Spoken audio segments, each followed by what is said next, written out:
Hello, everyone, and welcome to a special episode of Back to the Podcast. I am your host, Justin Neal, and today I'm going to take a look back at one of my favorite movies and what makes it so special to me. But before I start, please hit that like button and, of course, subscribe to our channel if you haven't already. We put out new content each week. Now, a look back, but beware.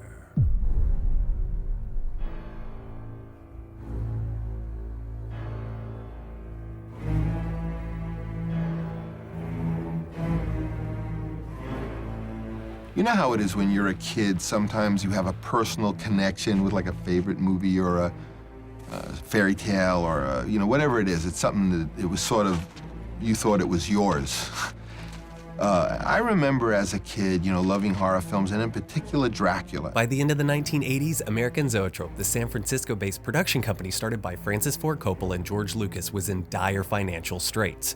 The huge box office disappointment of his musical One from the Heart in 1982 began a string of poorly performing features, Peggy Sue Got Married being the lone exception, that left the independent studio in a position to either start making financial successes or close shop.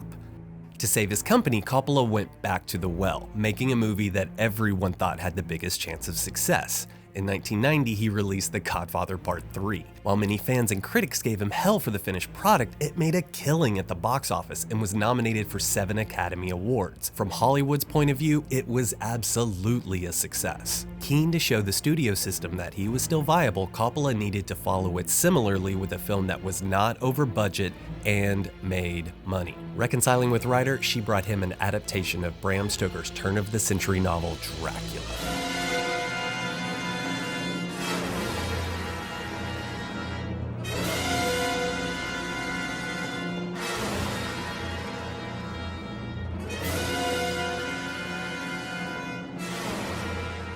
2 years later, in 1992, I saw a trailer for the movie he made, and I don't think I had ever wanted to see a movie so much in my life. I grew up with the Castlevania video game series for the NES, and a big, lush Hollywood spectacle about my favorite villain was exactly what I needed in my life. I wanted to see it more than I wanted to see my next Christmas. Unfortunately, I was 11 years old, it was rated R, and after seeing it in the theater, my parents said hell no. Of course, I was devastated.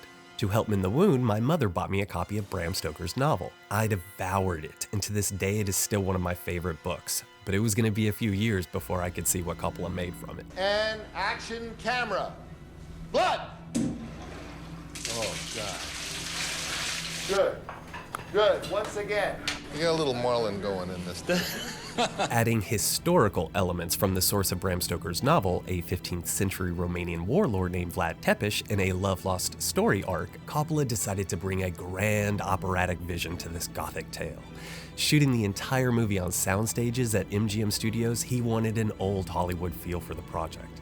At the time, though, a groundbreaking shift was happening amongst the effects community, CGI, or computer-generated imagery.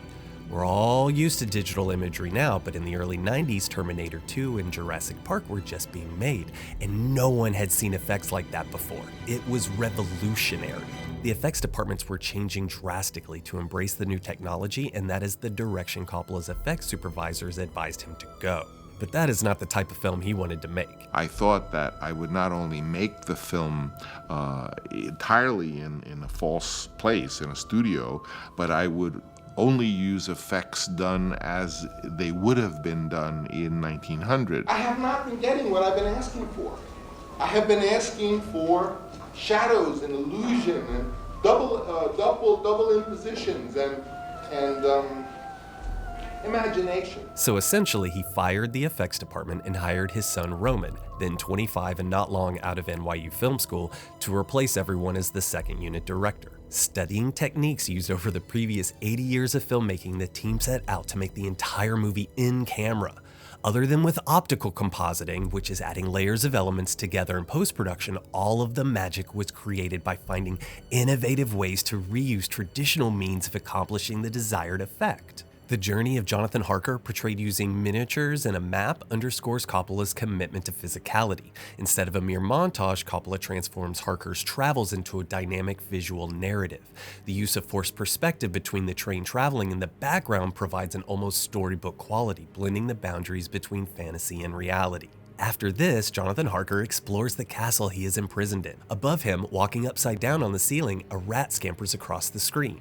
To do this, a mat was placed over 2/3 of the frame. The camera was turned upside down and the rat was filmed walking across the steel girder. We rewound the film, flipped the camera over, and aligned this special mat box that we had, and then we were ready for Keanu Reeves to come in and do his walking by with the candles. So, when the film was developed, the rat was upside down walking across the top of the screen while Keanu Reeves, apparently at the same time, is at the bottom, a simple yet elegant solution. One of the film's most visceral scenes, where Dracula transforms into a horde of rats, showcases the blend of practical effects and expert editing. By rapidly intercutting between Oldman and real rats on a miniature set, the film conveys a chilling metamorphosis that might have felt less tangible if executed digitally. One of the film's most memorable moments is when Dracula's shadow moves independently from the Count himself. The effect was achieved practically on set by a secondary actor mimicking and exaggerating the movements of Gary Oldman, resulting in the eerie, independent shadow. Almost every scene in the film has an illusion like that, often more than one. Candles spontaneously igniting are only blown out by compressed air and played backwards,